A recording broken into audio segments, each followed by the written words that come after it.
Hello साथीहरु, ल हेर्नुस् मैले चाहिँ एनदर ड्राइङ पनि बनाएर लिएर आइसकेको छु तपाईहरुको लागि भनेर। मैले चाहिँ आज कसको ड्राइङ बनाएको भन्दा फेरि नि साथीहरु, हाम्रो एकमात्र चर्चित कोरियोग्राफर अहिलेको नेपाली म्युजिक भिडियोको सञ्जय विश्वकर्मा हाम्रो प्यारो दाजु, उहाँलाई चाहिँ ठिमजोन नामले पनि चिनिने गर्दछ हैन साथीहरु। मलाई चाहिँ यो हो नि दाइको नाक बनाउनलाई चाहिँ एकदम मेहनत लागेछ है साथीहरु। हेर्दिनु नि मेटेछु हुँदैन म त एकछिन त के हो यार, बनाउन सक्दैन कि दाइको चित्र त भनेर सोचिरहेको थिएँ हैन। हरेस खानु हुँदैन साथीहरु, जसरी भए पनि बनाउनु पर्छ भनेर सम्झिरहेको थिएँ। अनि त्यसपछि बल्ल बनाइ हैन, मेट्दा बल्ल भयो कि जस्तो लाग्यो। अनि त्यसपछि अलिअलि हुँदै आयो। अनि मैले चाहिँ अहिले चाहिँ टोपी कोर्दैछु। मैले चाहिँ यो सुरुमा भिडियो यतिकै खिचेँ, अनि त्यसपछि चाहिँ लास्टमा चाहिँ यतिकै अनि साउन्ड बोलिरहेको छु क्या, भिडियोहरू सबै खिचेर भए। अनि किनकि त भिडियो बनाउँदै त यो बोल्न मिल्दैन नि त, यो फास्ट मोडमा भिडियो खिचिरहेको छु। अनि बोल्यो भने पनि केही सुन्दैन हो, त्यही भएर चाहिँ भिडियो बनाएँ। अनि त्यसपछि चाहिँ लास्टमा बोलिरहेको छु मैले चाहिँ। ल हेर्नुहोस्, कान पनि बनाइरहेको छु दाइको। तर मैले साथीहरू यति बनाउँछु भनेर सोचेकै थिइनँ यार। आफैलाई एकदम खुसी लागिरह दाइको चित्र बनाउन पाउँदाखेरि हैन। हाम्रो खिमचन्द दाजु कोरियोग्राफर एकमात्र चर्चित सबैको प्यारो दाजु हुनुहुन्छ उहाँ चाहिँ। ल हेर्नुहोस्, टोपी पनि बनाइरहेको छु मैले चाहिँ। ल साथीहरू, कसैको ड्राइङ गर्नु मन छ, फोटो बनाउन मन छ भने चाहिँ मलाई सम्झिनु होला, निर्जन आर्टलाई सम्झिनु होला। म पनि भर्खर बनाउँदैछु, सिक्दैछु हैन साथीहरू। अनि यसो बनाएको एकदम ढाड दुख्छ साथीहरू। एक त ढाड कक्राक फच्याक गल्छ, हात दुख्छ हैन। हो, त्यसको लागि चाहिँ मलाई अलिअलि डाइट खानलाई 250 हैन साथीहरू। यसो धेरै त हैन, 250 रुपिस मात्र लाग्छ हैन यो स्केच बनाएको। सो तपाईहरुलाई नि बनाउन मन छ भने मलाई सम्झिनुस्। मेरो च्यानलमा हेरिरहनु भएको छ भने अन्तिमसम्म हेर्नुस्। अनि सब्स्क्राइब गर्नु भएको छैन भने सब्स्क्राइब गरिहाल्नुस्, बेल आइकन घन्टी पनि दबाइहाल्नुस् साथीहरू हैन। सो म चाहिँ डान्स पनि गर्छु, डान्स भिडियोहरू पनि हालिराखेको हुन्छु, हेर्दिनु होला गएर। बनाउँदा अल्छी लाग्यो एकछिन त, अनि आफ्नो भिडियो पनि ख्याचेक्क खिचिदिउँ न त भनेर देखाइदिउँ न त आफ्नो अनुहार पनि भनेर देखाइदिएको। अनि मैले चाहिँ यस्तो गरेको छु क्या साथीहरू। सुरुमा अलि आफैले पहिले कोरिसकेको थिएँ ड्राइङ, अनि त्यसपछि भिडियो गर्ने बेला चाहिँ अनि त्यसको माथि छाप बनाएको ठाउँमा चाहिँ अनि अलिअलि आफूले अलि देख्ने गरेर बनाइदिएको छु। किनकि एउटा हातले भिडियो बनाउनु पर्छ अनि एउटा हातले अब ड्राइङ गर्नुपर्छ, अनि गाह्रो हुन्छ नि त। हो, सुरुमा अलिअलि छाप बनाएर अनि त्यसपछि त्यसको माथि चाहिँ अनि भिडियो बनाउने बेला चाहिँ अनि अलि देख्ने गरेर कोरेको छु।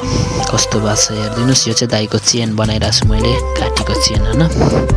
दाइ त फेरि हिपहप हो नि त, अनि डेन्जर सही हो। ल हेर्नुहोस् साथीहरू, सिक्री पनि बनाइरहेको छु।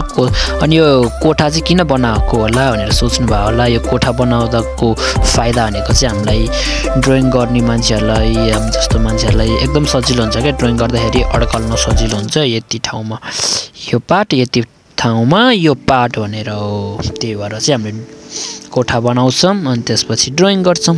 ल हेर्नुहोस्, आँखा चाहिँ दामी लाग्यो क्या दाइको मलाई। आँखा चाहिँ दामी बनाएको छु मैले, दामी।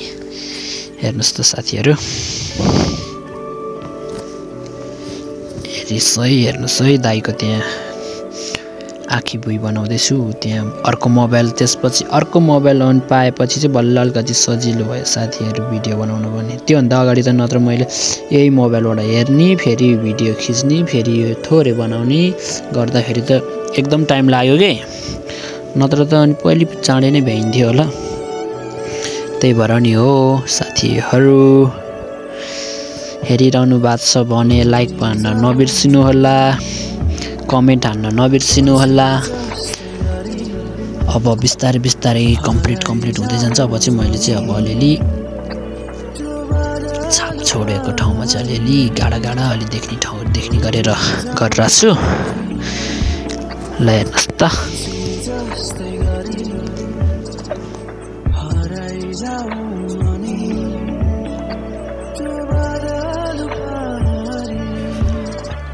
नाक पनि कोरिरहेको छु। अनि जम्मा यो ड्रइङ बनाएको भनेको चाहिँ 3टा पेन्सिलले मात्र। यो भनेको पेन्सिलको मात्र ड्रइङ हो है साथीहरू। हेर्नुहोस् त जुङ्गा पनि बनाइ भइसकेँ मैले। यस्तो ड्रइङ बनाउने पेन्सिलहरू नै हुन्छ नि त। हो त्यस्तोले बनायो भने त झनै दामी बनाउँछु जस्तो लाग्छ है कहिलेकाहीँ चाहिँ आफैलाई हैन। यो चाहिँ दाइको टोपीमा मुन्द्रा रहेछ के। हो त्यो मुन्द्रा बनाइरहेको छु मैले चाहिँ अहिले चाहिँ। टोपीमा मुन्द्रा सेट हो त्यस्तै हो कि आफैले हाल्नुभयो त्यो चाहिँ थाहा भएन। हेर्नुहोस् बुढा यति ह्यान्डसम हुन्छ भनेर मैले सोचेकै थिइनँ कि। यस्तो मन पर्यो कि आफैलाई यो चित्र बनाउँदा चाहिँ। आफूलाई एकदम भाग्यमानी सोचिरहेको छु साथीहरू। हे साथीहरू मैले चाहिँ यो एयरफोन लगाएर बोलिरहेको छु हैन। यतिकै बोल्दाखेरि चाहिँ अलि सानो साउन्ड आयो कि अघि मैले 2 चोटि बनाएको यो भोइस। अनि त्यसपछि सुरुचोटि इयरफोन नलाइकन बोल्दाखेरि चाहिँ केही साउन्डै आएको थिएन। सानो साउन्ड त आएको तर सानो आएको के। अनि त्यसपछि फेरि यो सबै डिलिट गरिदिएर अनि फेरि साउन्ड पछि जोडेको मैले चाहिँ यो इयरफोन लगाएर बोलिरहेको छु। अलिअलि फुकेको साउन्ड अनि यताउता बाहिरको साउन्ड खासरा खुस्रुका छ भने त्यसलाई चाहिँ इग्नोर गरिदिनु है साथीहरू। ल हेर्नुहोस् त अब ज्याकेट त होइन सर्ट होला यो। सर्ट बनाउँदैछु। सर्टको ड्रइङ ड्र गरिदिइरहेको छु मैले चाहिँ। लास्ट फाइनली अब यो चाहिँ फाइनल हुनसक्छ होइन। हेरिदिनुहोस् माया गरिदिनुहोस् साथीहरू। सपोर्ट गरिदिनुहोस्। कहाँदेखि हेरिरहनु भएको छ त्यो पनि कमेन्ट गरिदिनुहोस् साथीहरू। ल हेर्नुहोस् फाइनली अब चाहिँ फेसको ड्र गरिरहेको छु। अलिअलि अनुहारको सेप निकाल्नको लागि मैले कोरिरहेको छु अलिअलि। दाजुको कपाल यो चाहिँ साइडको।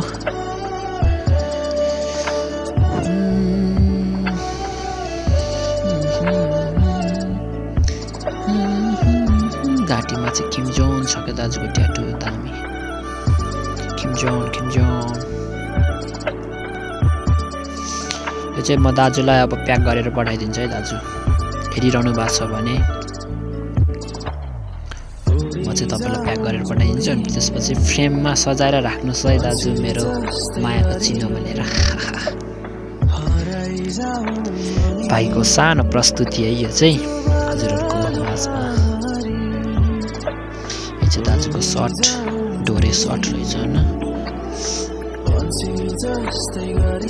कतिपय ठाउँमा अलिअलि मिस्टेकहरू भएको छ होला। त्यसमा चाहिँ अब माइन्ड नगरिदिनु होला, इग्नोर गरिदिनु त्यस्तो कुराहरूमा चाहिँ। म चाहिँ भर्खर बिगिनरै छु क्या। अलि चित्र बनाउन त बनाउँथेँ पहिल्यैदेखि बनाउँथेँ। मसँग यति मुठै छ क्या ड्रइङ गरेको सामान र ड्रइङ गरेको चित्र।